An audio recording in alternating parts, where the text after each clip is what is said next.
We spend most of our adult lives working to accumulate enough wealth so that we can eventually declare financial independence. I declare bankruptcy!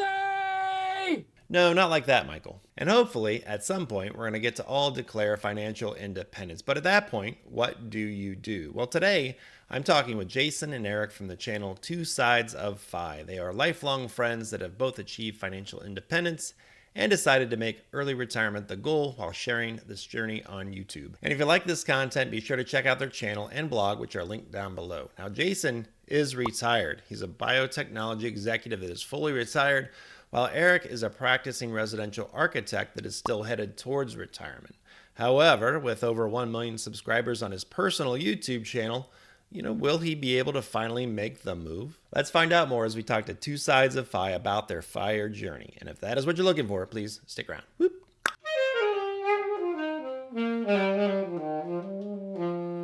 Today we have Jason, retired at 47. We have Eric. You're 50, right? 51? 51, yeah. I'll take 50, Okay. though. No, I'll do that. We're both 51, but we'll take whatever lower you want to give us. Perfect. So you guys are both able to declare financial independence. And I always think of Michael Scott, right? I declare bankruptcy, but this is the good version, right? And so you guys started a channel called Two Sides of Fi that explores FIRE, financial independence, and early retirement. And I just kind of wanted to get together today and kind of talk about how you accomplish this feat in the first place. So let's start off by talking about financial independence.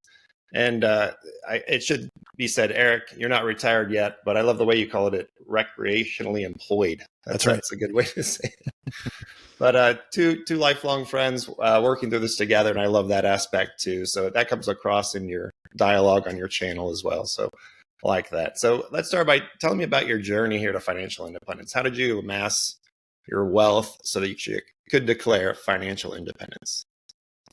Yeah, so I guess I'll kick that off since I came to the idea of FIRE first, although I certainly didn't know there was a term for it, and I'm not even sure it existed when my now wife and I came up with the plan. So I knew pretty early on that I didn't want to stay in the standard corporate world. I entered the biotech field right out of graduate school and pretty quickly got, let's call it at least a little disillusioned with kind of what the corporate world was like. And so at first I thought I would just kind of go out on my own at some point and stay in the field.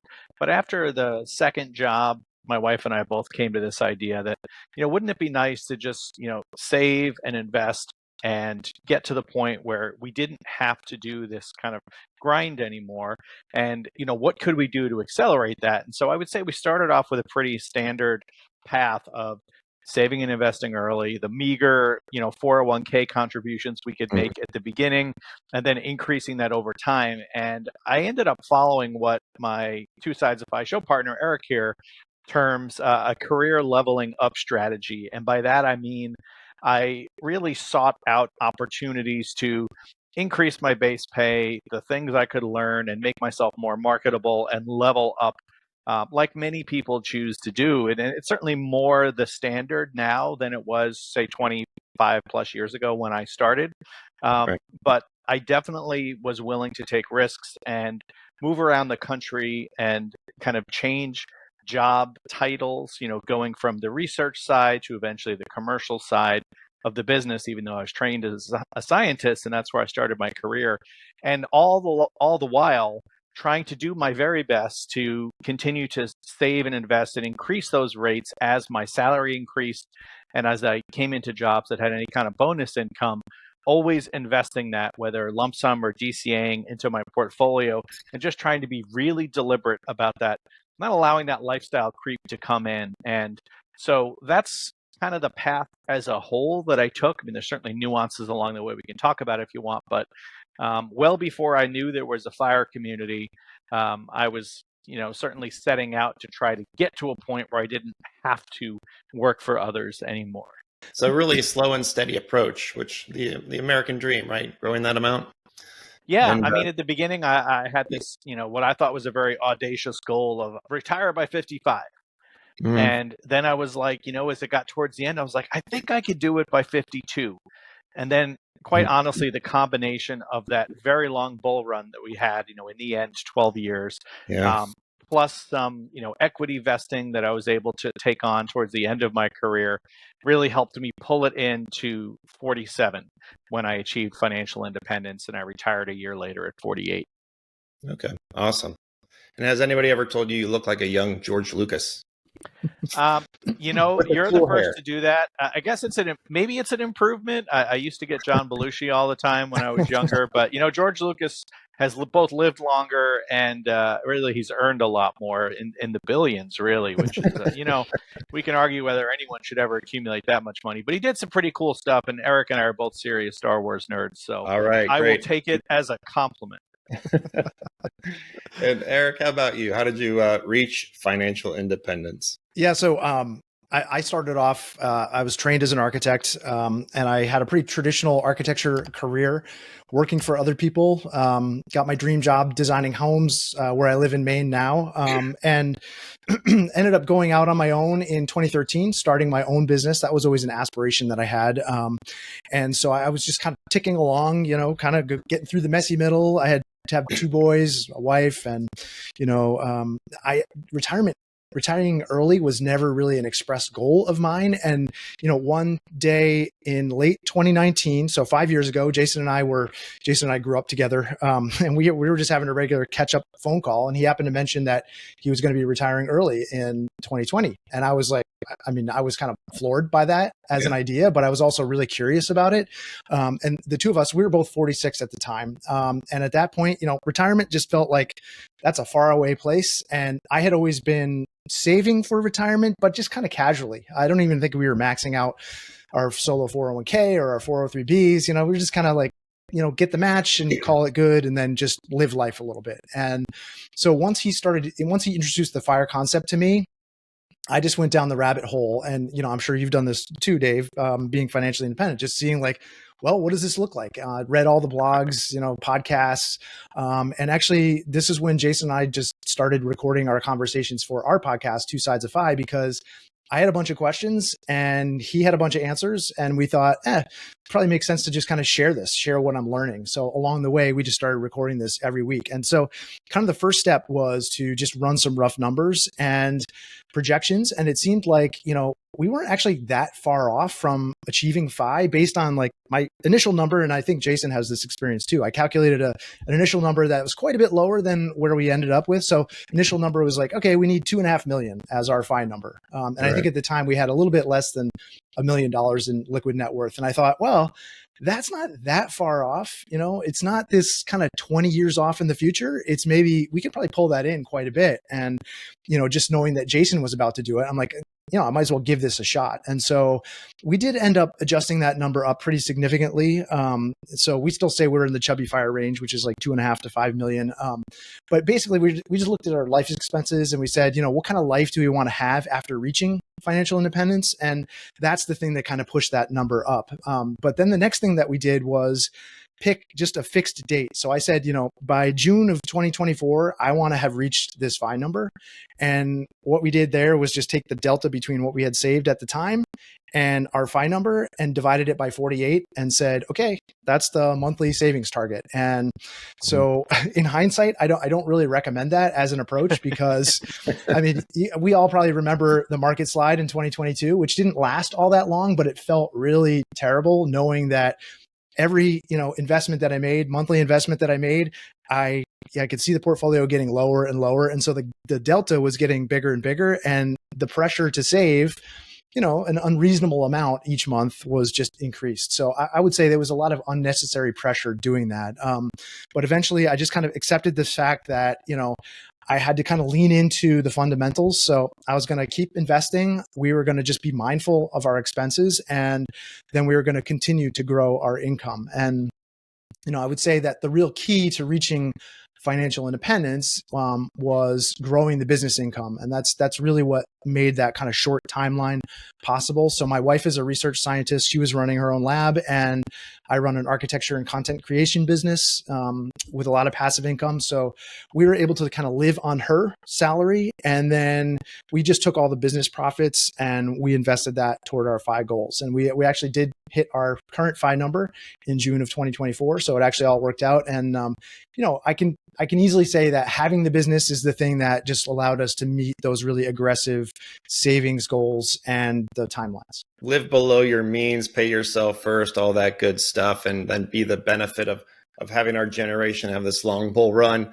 has certainly helped us all out, hasn't it? I mean, for sure. Yeah, who knows what the it next has. I think in the kind of traditional FIRE community, Eric and I's story, maybe isn't as common as others, and certainly not as popular, because I would say that I think we both did a good job, at different points in time about having that, scarcity mindset, but we weren't what I would call frugal or, kind of the lean FIRE tradition, and just like others kind of more in our age group, there are some content creators out there more similar to us that say a similar line, which is, we could have, looking back in hindsight, pulled these timelines in further, like many do seek these days, but it would have meant very different sets of decisions in terms of lifestyle, in terms of travel, something we both value a lot. But I think in the end, it maybe in some ways accidentally, in other ways deliberately, we found a balance that was pretty effective. And, for sure, I still feel like, by 50 is incredibly early by the average. You're talking about shaving off 15 minimum years from the sort of averages that you hear in the United States, at least. I never had a number in my mind, but I know that, when I was younger, I don't feel like we cut corners a lot. I feel like we're able to still travel and do things and enjoy ourselves, but I feel like it just slowly grew because we established some good guidelines early on. And I always told my wife that I was cheap, happy that my life, but yeah. I was happy that I didn't find the FIRE movement like sooner, because I feel like I would have cut corners on my life. I feel like once I got invested in this as a goal, when I set that timeline, it's like, I don't know, that was a totally arbitrary timeline. Yeah. So, and it was based on some of the things that were happening in the business at the time. And it's like, I wanted to quit client work. I didn't want to take any more clients on. And instead of making the adjustment, I was just like, well, I'm not going to have any clients in another 4 years. I'm just going to set that as a line in the sand. But, I tell Jason this all the time, just like, if I had found the FIRE movement when I was 20, I don't know what would happen. It might not have been pretty. Yeah. That's a good point.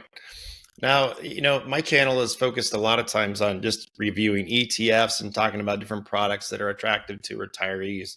A lot of times those are what we call income ETFs versus traditional investing like VTI or VOO, buying the S&P 500. Mm-hmm. So I'm curious, in retirement, how do you manage your retirement portfolios? Now, Jason, you're officially retired. Eric, you're recreationally employed. So how do you invest at this point? Are you mostly in growth stocks or just traditional, ETFs? Do you like income products? Have you explored those at all? Bonds at all in your portfolio? Real estate, options, anything like that? Yep. At a concept level, my portfolio remains similar to how it was throughout my entire journey. It's the blend that's changed. I mean, philosophically, it's these days what, most people would definitely term more of a Bogleheads type portfolio, following the kind of John Bogle from, founder of Vanguard's approach of, investing in, passive index funds, right? No active management, keep fees low, buy the market, right? And so while the mix of funds has changed over times, there were a period of years where I worked with financial advisors. Whether it was then or now, it's always been the same. What's really changed is the amount of fixed income in my portfolio. And so as I sit here, I have a pretty straightforward 70-30 portfolio, the 30 being the fixed income, and the lion's share of that being a mix of intermediate term bonds, treasuries, and also basically the equivalent of Vanguard's BND, it's AGG. Okay. as well as 5% cash equivalents, which I keep in money market funds, thinking about tax as well in the choice of fund. Now the 70% is all equity index funds. Of that piece, the lion's share are U.S. large cap blend. And then there is, of course, an international component, which in the end is about 20% of the equity portion. But all of those are either Vanguard or Fidelity low to no fee index funds to keep things super straightforward. And in terms of asset location, everybody's mix is different depending upon how and when we invested. But I have, of course, I have tax deferred assets, 401k, but I also have a Roth IRA, which I came to later on. Wasn't a thing initially and wasn't able to take advantage of it for a lot of my tenure in the workplace, but also the lion's share in taxable brokerage accounts. And of course, that's where I'm funding my lifestyle from these days, and I'm rebalancing twice a year to maintain my allocation. So it's pretty low touch in terms of how I manage it now. We can talk about some value add things that I do in terms of options, if that's also interesting later on. But you're bridging with that taxable account from now till 59 and a half. Yeah. Game plan. And are you selling then some as you go along as needed? Precisely. So every month I basically kind of draw down my cash position and I refill that twice a year when I do rebalancing. And all of that is sort of defined in my investing plan, that I won't let anything get more than 20% from my target allocation for every asset class before I rebalance it back. And that selling is what generates that kind of refilling of my cash position that I use to spend on a monthly basis.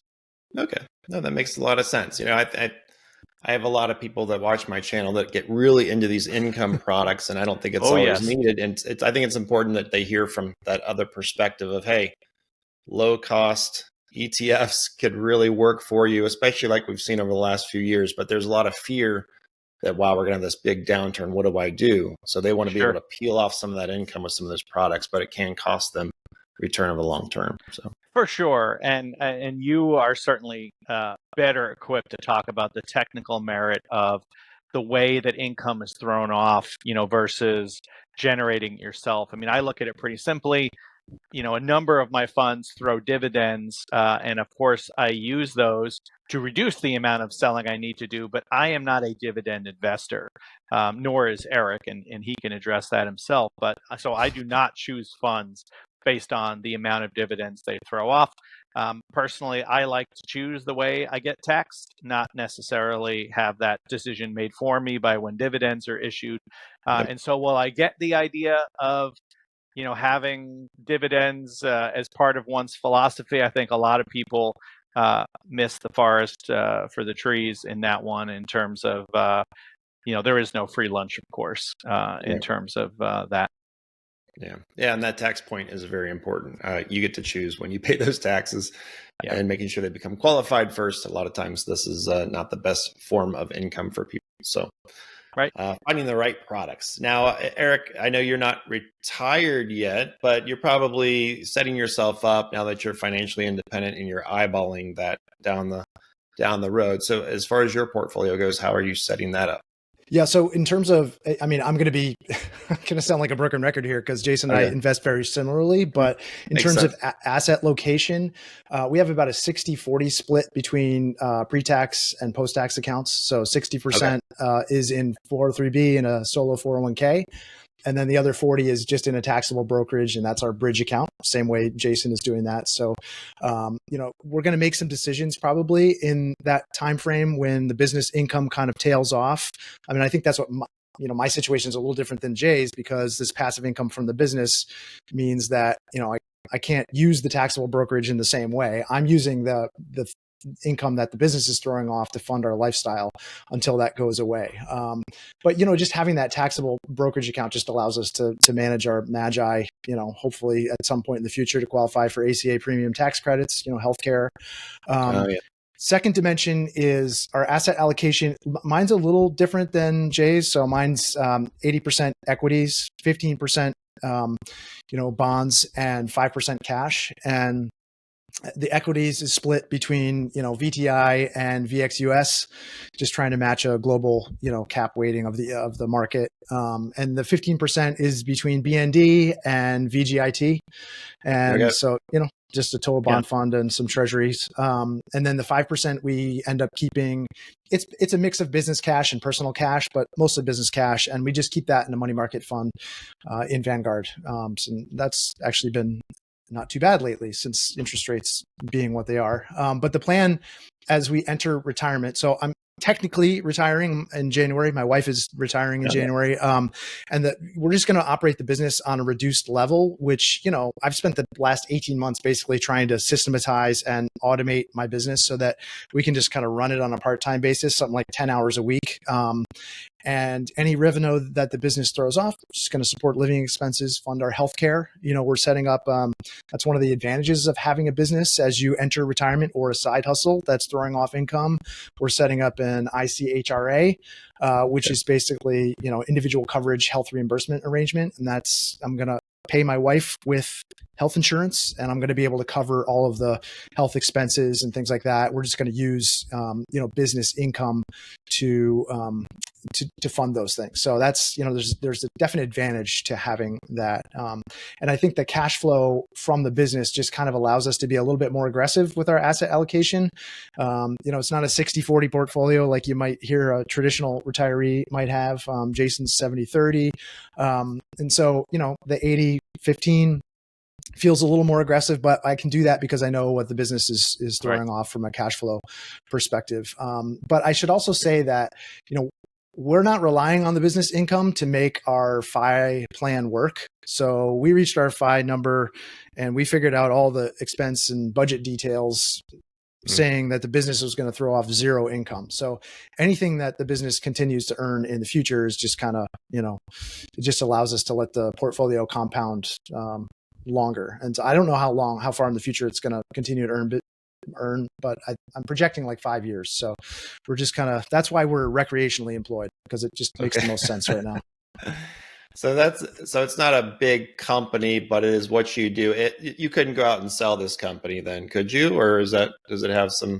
It's a personal brand. So I think I'd have a hard time selling it. It's connected to a YouTube channel of 1 million plus subscribers. I did see that. Yeah. And it was built on, my face and my teachings. And so, and there's a whole course business that's built on the back of that. So I think it would be, it's not impossible to sell it, but I don't value it in a way that it adds to our net worth. I consider it to be zero. Okay. Now that seems like it would be a hard temptation to ignore. Like if you're, mm-hmm. why not do one video a month and support the channel? It has 1 million viewers. It's got to get a lot of views, probably add some nice little extra money to travel around the world with, right? Yeah, well, you'd be surprised. I have videos, like I'm getting comments on videos that I made 7 years ago. So if I happened to enter the YouTube space when there was a lot less competition back in 2013. And I had a few videos hit and they continue to work for me to this day, and they're lead gen for the business. So I'm going to continue to make a video here and there. But I don't want to make it a vocation in retirement. I don't want to make it a requirement of my retirement, because having done that for so long, I mean, you make videos, you know what this is like. When you have 1 million subscribers, it's a different kind of, it's a fire hose of critique and comments and hate. And even if you're trying to do good in the world, it can be a lot to manage. And so Jason knows these struggles that I've had with this channel before. And so, I want to kind of step away from that a little bit. Well, one of the things that I think is interesting, and maybe you understand exactly what this is like as somebody who has had your own businesses and is contemplating this timeline question. One of the things that people who achieve financial independence or are close to financial independence struggle with is this idea of one more year, right? Well, I could, or what could I do or have or experience if? And Eric and Laura have this position of a business that throws off really impressive revenue. And if they're still able to achieve that with less and less effort, it's pretty compelling. And so I think it's commendable that they've thought through this process and, have some decisions about what they think it's going to look like in terms of ramp down. Now, of course, time will tell, but, I believe earnestly that they've taken this question seriously because, man, I can picture now me 5 years post retirement or I'm in my fifth year being Yeah. faced with that decision, like, it's pretty hard to turn off that spigot, right? Yeah. But at the end of the day, it always comes down to this question, like, what did you buy by retiring early for yourself, and what can you do or experience because you have pulled yourself away from the requirements of work? Right. Right. Excellent point. Yeah. And I've done that to myself. I've been doing that for a few Mhm. years now. Another year, another year. It's So easier not to change path, right? yeah, yeah. There's something So what's about. influencing your decision then? Well, we have a manufacturing company, right? And Okay. between the one that we're managing, probably 150 employees, and yeah, Wow. there's a lot going on there. So it's a pretty sizable company. Yeah. And my background's engineering. I was always kind of plant manager, production manager, those types of roles. And now I'm in charge of IT of all things. But so that's kind of me stepping away a little bit, letting the general manager kind of jump in there and take over all that, but still being on the board of directors, still being early in this ESOP transition that we went through. It's kind of necessary that I stay there for a few more years. See, now I'm saying a few more years, so we'll see. But So it's not I still confidence like in it. a I like- number then. What's that? So it's not like a lack of confidence in a number or wanting to, like, you see what's possible No. and say, oh, I can get to the next level. Yeah. So for me, I'm trying to decide, what do I do next? That's I guess I'm like, do I go into retirement? Do I go into another field? And I'm kind of tickled by another idea that I've got, and YouTube and all this kind of thing. So I think that's why I'm exploring this, and that's one of the reasons I reached out in the first place is talking to people like yourself and hearing about that real life experience. Yeah. And that kind of takes me into my next question, right? So let's talk about the why behind the goal here of FIRE. I think it's going to be hard for me to slow down, and like I said, I'll annoy my wife probably to death. Yeah. But why have you guys decided to pursue early retirement? What was the trigger? What triggered you to make this a goal? Yeah, from the beginning for me and my wife, it was about time freedom. We didn't have that catchy term back then, but we knew there was all these things we wanted to do that we just didn't have time to do. And one of the first that was very apparent to us was travel. We love travel, whether domestic, whether international, low-key trips like national parks and camping, or more involved, complex itineraries, longer trips, internationally. We knew we wanted to do that. But that was really only the thing that started the process. Just as time went on, I realized that, I get joy from a lot of things, and learning, new educational opportunities. Maybe I wanted to start a small business. All these things that I knew I could kind of pick at a little bit or experience in the same way everyone else in the US tries to do with a full-time plus job and having a family. And I have one child, a son who's now a freshman in college. And so it was like, well, but how do you get yourself more time, right? You don't just have evenings and weekends. And so for me, with this kind of lifelong learner mentality and this idea of being able to explore more, I saw no other way to get there but to free up the time to do it. And so I would not say I'm one of those people that had a very specific, grandiose plan, like, as soon as I retire, I am going to do X. There was a period where I thought maybe I would start a business that looked a certain way, but I decided pretty quickly I had no interest in that. And I also decided some of these thoughts I had about, kind of maybe maintaining a low level of income generation via consulting, for example. Right. That also proved to be wholly unattractive, even though at times I told myself, well, that's something I could do. So what I now realize, fast forward 4.5 years later, after the last time I stepped out of work, I do have more time to travel, and my wife Lori and I are now starting to take more advantage of that, and that's going to only increase as our son gets older. We're confident he's happy on his path as an adult now, but just as important, if not more so, has been just freeing up the time to explore. And that's, learn new languages, take, coursework at college or online. I've been very passionate about a few things in retirement, the most recent of which, the last year, I put a lot of energy into studying and practicing options trading, largely for fun and academic interest, but of course for income generation too, as a bonus. So for me, I would say I haven't slowed down at all to address that point that you've said.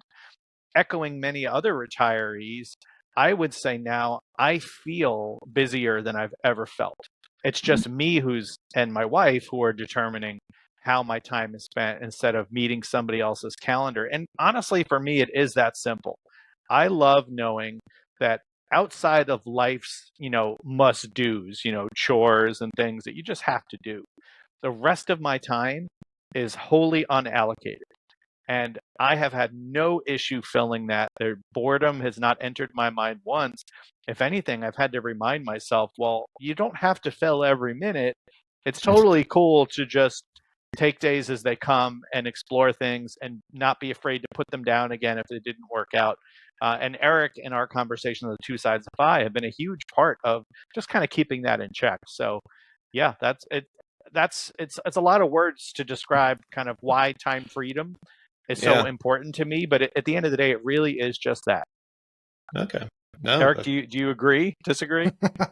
Well, I mean, Jason stole my thunder. No, I mean, No. my wife and I, we never really had the explicit goal of retiring early. So, the why for us really came more as a function of, when I found the FIRE movement, Jason introduced it to me and I started researching it. It really just spoke to something inside that I think many of us face. And that is, at the time, okay, I'm 46. Can I see myself doing what I'm doing right now in this job for another 20 years or, 19 years, whatever? Is this all there is? And, I think it took a while for my wife to come around to that idea because she had worked a long time to get to where she was as a research scientist, getting an NIH funded lab with all of her grants and everything. And she was just like, hey man, I just got here. I'm ready for a career. What's this early retirement thing? But I think the more that we talked about it, the more we did say, we want the option to do different things with our life, rather than having to invest all of our time into our work. We're both 51 now. And, I'm sure you've experienced this, Dave. Jason and I both have, seeing friends get sick, seeing our parents age. And, I'm looking at a finite amount of time that I have to fit all the things that I want to fit in my life. Everything I want to do has to fit into this time span. And I don't know how long my health span is going to be. I don't know how much time I'm going to get, but do I want to invest all this in work? Maybe not. And I think a lot of us, it's easy to look at your portfolio and really drill down into all the details, all the funds, specific funds, what they're throwing off for income, all these things, and just look at that as a bank of dollars, but really it's a bank of time. And, we've traded all of this time in our careers, whether it's running a business or, trying to march up the corporate ladder, for those dollars. And the older that we get, this is how I feel is, the more valuable my time becomes. And so I need to start trading in some of those dollars. I need to trade that back for experiences and life's experiences. And so that's, I think, the thing that really triggered me to want to make this a goal. I hate to say it, but you can always go back and get more dollars if it really comes down to a necessity, right? So we have that option. So while we're young, we still have the ability to get out and do things too. I think there's a lot. Yeah, and I think people who are hard charging, like Jason's not going to go back to a VP level position probably ever. He's not going to go back to that. My wife's not going to go back to running an NIH funded lab. So in some ways, these are one-way decisions. So you have to get it like pretty directionally correct when you make that decision to step away. I think, my situation is a little different because the business is going to keep earning, but I do feel like you could certainly go back to earning a more modest income, but I think, where we're stepping away from, that's not, I don't know how you feel, Jay. Would you go back? No, I think it's a good point. I definitely wouldn't go back to the level I was at, certainly the level of stress. It's like it's so fortunate to be at a level of compensation, that your time is valued that much, but it's not worth it. for me anymore. I decided that, 5 years ago, it's not worth Yeah. it for me. So I think it is a valid point that you make, Dave, whether it's for out of boredom, or for, additional de-risking, you could totally get some kind of job. Someone presented me a job opportunity just last night at our local pub quiz, for teaching at the local university, like part-time. I'm totally qualified to do that. If I was interested, I could do it. But the idea of tying myself to like a semester schedule sounds terrible right now. But I do one day a week work as a wine educator at a winery. So 7 hours a week when I'm not traveling, because they're super flexible as required by me. I wouldn't do it any other way. I can earn a little fun money and also scratch an itch of that kind of teaching mentality that I really have at the core of me. And I look at it as it's beneficial that it throws off a little cash for me to spend, but that's not essential and it's not part of my FIRE plan. That sounds pretty fun. Working with wine, and I get fun. discounts on wine, man. That's worth a lot. And I watched your video of your Peru trip. That sounded pretty incredible, So yeah, it was great, and a trip I literally would not have been able to take while I was in the corporate world, because even when I was at one of those startups that had the unlimited vacation policy, I never took 2 full weeks. The closest I got was a little shy of that for my 10th wedding anniversary. I never would have taken off 2 sequential weeks. And, that was a hugely impactful trip for me and my wife that now we're able to take. And that's just one example. Okay. Yeah, and that leads into the next question here. So let's talk a little bit about positives, and there's got to be some negatives that come along with this too. So since you're now retired, Jason, we'll start with you. But what have you found to be the biggest positives? Obviously, trips to Peru sound like they'd be pretty high on the list. Yeah. What else? Yeah, the biggest positive is definitely that time freedom and the reduction, the elimination of work-related stress, always feeling like someone else was determining my priorities, and just the drudgery that comes along with any job, the kind of putting the new cover pages on TPS reports, just documentation and late night meetings and all that stuff just completely vanishes when you walk out the door. So that's a very practical benefit.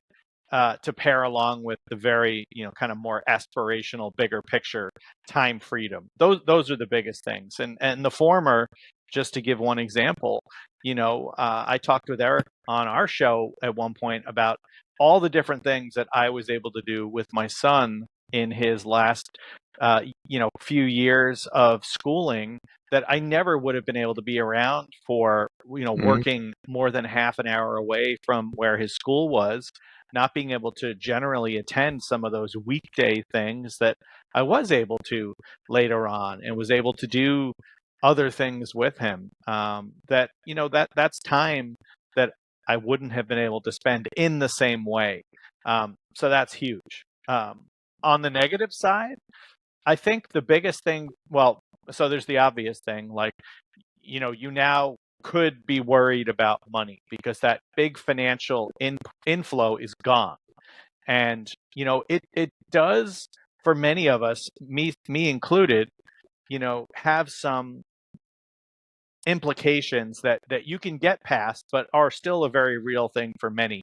Example, in the first year after I retired, I found that I was being overly scrutinizing of expenses. Even though I had a plan that I believed in, I found, and my wife pointed out very quickly, that my eye was on too many details that were immaterial. And that was an important thing to realize early on, because that does cause anxiety and is, a negative impact on both me and my wife, because I was, overly focused on, well, this cost more than we budgeted, like we're in trouble. And I was under withdrawing the first couple of years of retirement. And, you could say, well, that's a positive because you're lowering the likelihood that sequence of return risk will have a big impact on you. And that's true. But I had done all this work to determine my safe withdrawal rate, and I was still withdrawing well below that. And that took a lot of kind of, people, knocking on my head, including Eric, to really just get more comfortable with unwinding that and being a lot more following my plan more explicitly than I was before. So those are just a couple of examples of each, if that answers your question. Yeah, no, certainly that helps a lot. And Eric, how about you? Is there something that you're really looking forward to when that day comes, or you've kind of already started, right? Yeah, I mean, I'm transitioning here. And so I think this can be a model for a lot of people. I think, a lot of people who are hard charging, yourself included, Dave, like, dropping off a cliff and just not going to work one day, that's a weird experience. And my wife is about to go through this, next Friday is her last day at work, and she's been there for 23 years, and so that would feel strange to me. And so I'm transitioning here. I'm kind of offboarding. If I used to work 60 hours a week in the business, it's going to look more like 10 hours a week, which I think is going to feel a lot less like work. It's going to feel a lot like retirement. But I'm not even sure what fully retired looks like, because I think, like a lot of us, we have all these interests in kind of, hovering about. And it's things like, I haven't played my guitar in maybe 5 years, and I want to pick that up again. And I need more space to do that, because right now when there's space, I fill it with work. And so, Jason and I have been having this conversation as I'm looking at this offboarding and this transition period, and I'm starting to fill my time with like travel experiences. So I've booked out, a ton of travel for the next year coming up. So, all these different trips. And maybe I'm kind of filling the space of work with travel for now, and maybe it'll be something else in the future. But, I think I've tried over the 11 years that I've been running my business to just kind of pare this business down to a set of like core kind of essentials, things that keep me creatively interested and excited. And, that meant over time, like paring away doing client work, because that was just really stressful and it wasn't something I ultimately enjoyed. And so now I'm down to content creation and course creation and things like that. And I really do enjoy doing that. It's not like I dread a Monday morning anymore. Like when I was working for somebody else, or when I had, a lot of client work. I'm not trying to run away from a job that I hate. Right. So it's a different kind of like what's going to change when I retire.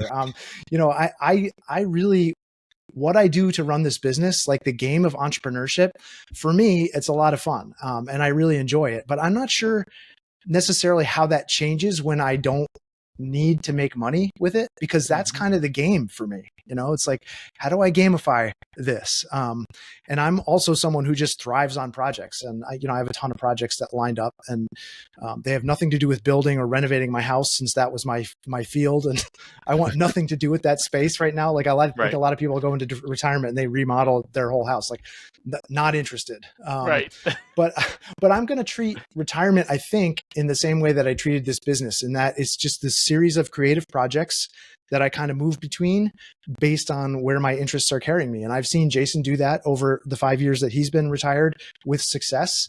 And I think the hard part is going to be being comfortable with the fact that I'm not bringing in a paycheck anymore, or I don't need to bring in a paycheck anymore. And I know my wife is kind of struggling with that too, because you tie your value to what someone is willing to pay you for your time. And so when that goes away, you're like, now you're questioning, well, what is my value? How do I value my time? Yeah, that'll be very hard. I think that'll be a big mental adjustment for myself. And by the way, it looks like you have the perfect setup to sit back and play a guitar and start a new channel. He does. He's got a detached studio too, so he can go wild playing metal, and I can turn it up. Won't disturb too many people. Exactly. All right. Well, you started to touch on this, but as far as long-term plans and goals, now I imagine that's part of the excitement and fun of this whole process. I'm in retirement now. Honey, what do you want to do over the next 20 years? What are our new goals in retirement? I wrote down here too, you guys are creative types. So you have to be looking, even though you're not working for money necessarily, you're still creating. So what do you guys plan on doing in the future? Yeah, I think kind of thinking near term, we're still enjoying at least Eric's telling me he is enjoying our regular conversations that we have and film them for Two Sides of Fi, and still enjoying that. And that's one of the few kind of regular commitments that I have at this point. that we stick to. Maybe we're more flexible in it, and I'm sure we'll continue to be as we go. But that's still a project that I look forward to seeing how it evolves.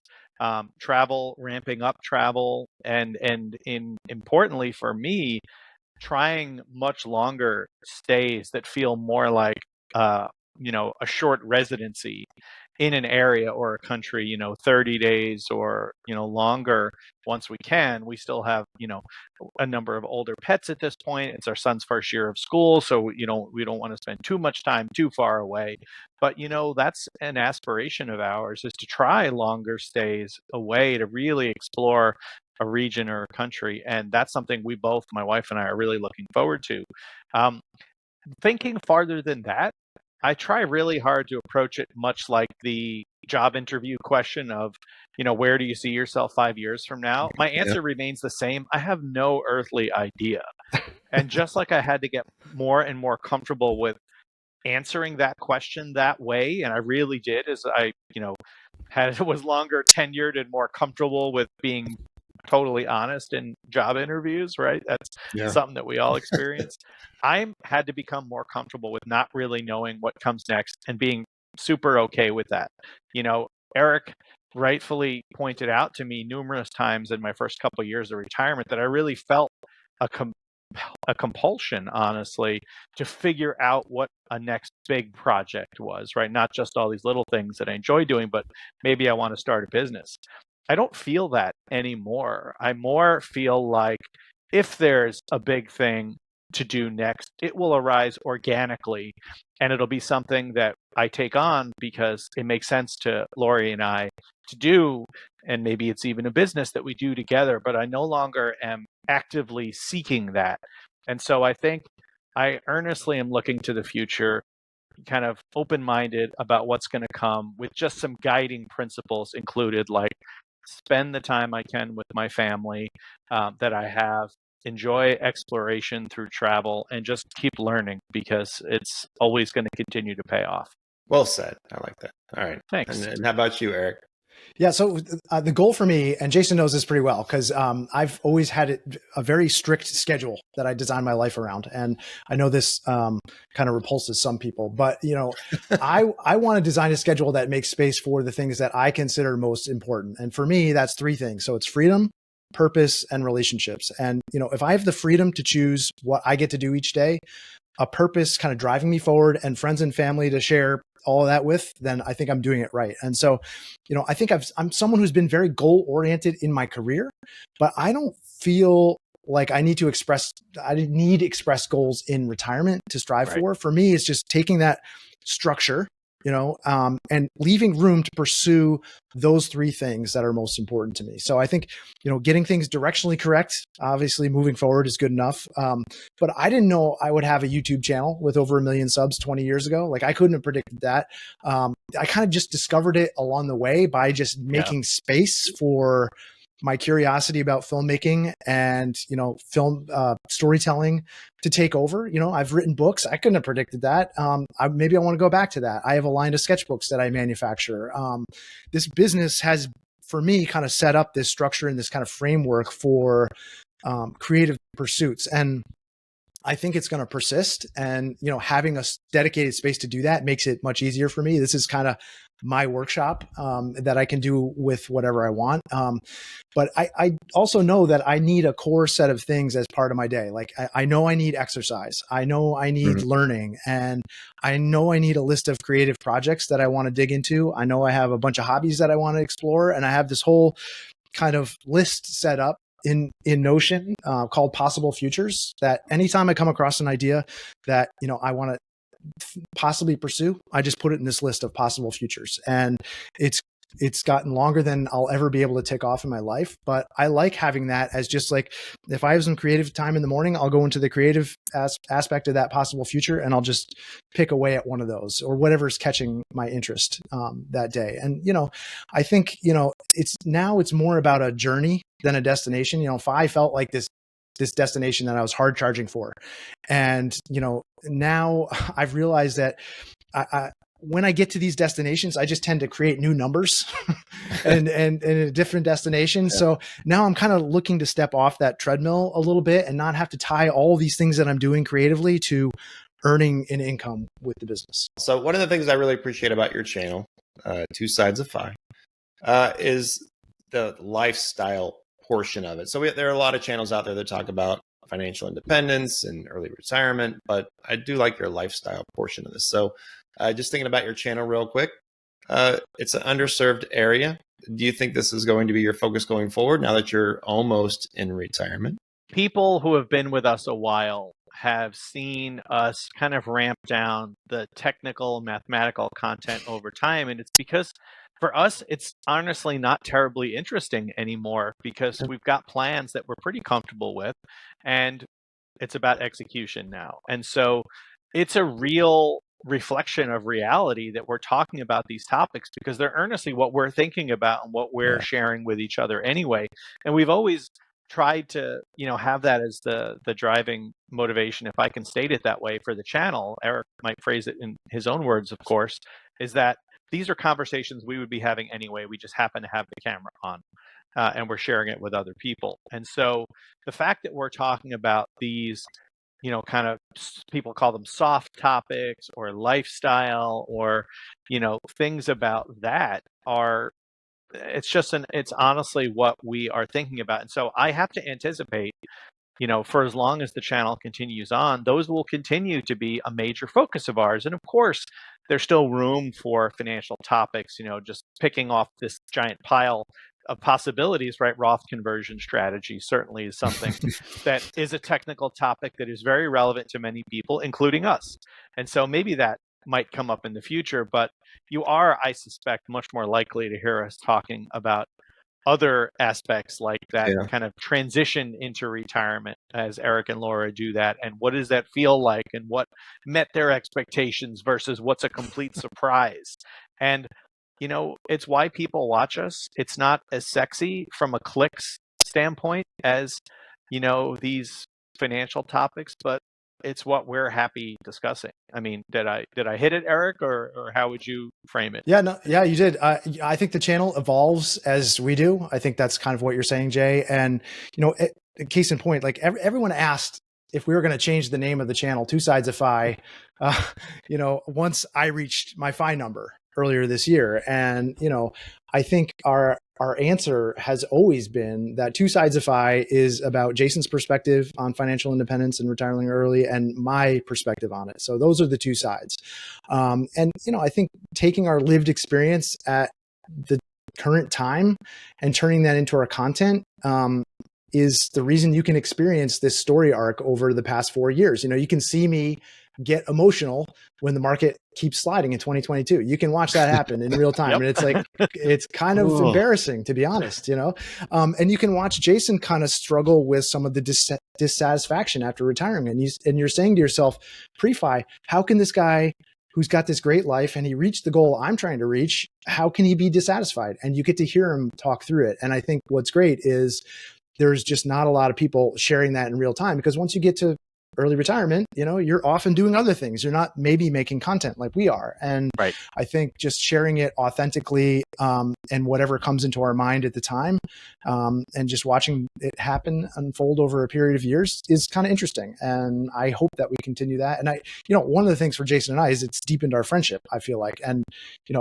as you get older, like you said, life is about relationships. And this has been a great way to reconnect with an old friend, and kind of grow. And I love that about it. So I don't see it changing.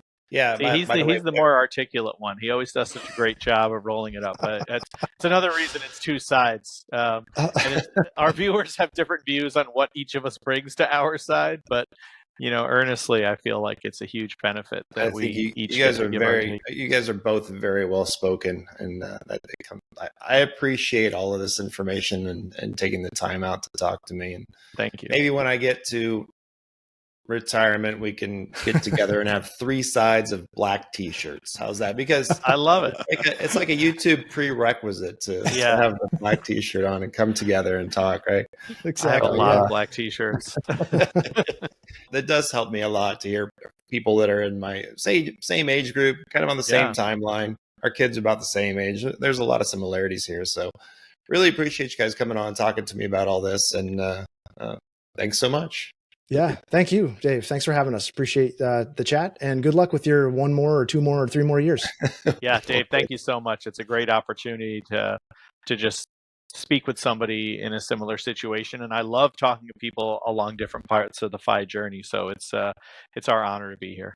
So I'm still undecided whether I should try to retire early, continue to work, or try a different career out completely. But talking to people like Jason and Eric helps me to understand the process a little bit better and get my thoughts organized. So let me know if you are part of the FIRE movement, if you retired early, if you have any questions on this, comment down below, like and subscribe if you like this type of content, and we will see you next time. Take care. Whoop.